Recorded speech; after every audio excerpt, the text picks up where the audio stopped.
maghihiwalay tayo, eh makipagkaibigan muna kayo kay Sonia.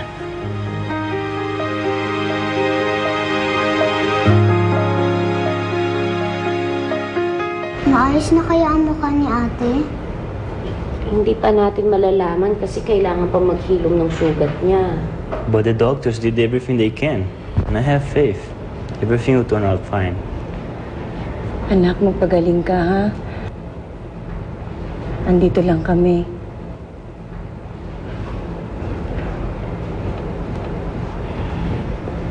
Sir, ma'am, mawalang galang na po.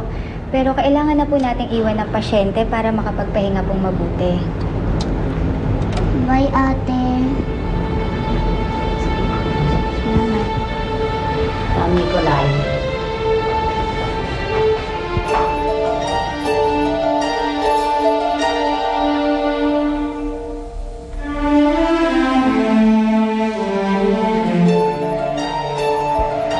Lakas talaga niya kumain. O, tingnan mo, ang laki ng kinaba, di ba?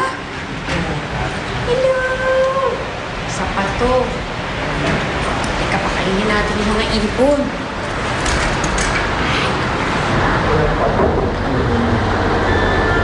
Miss?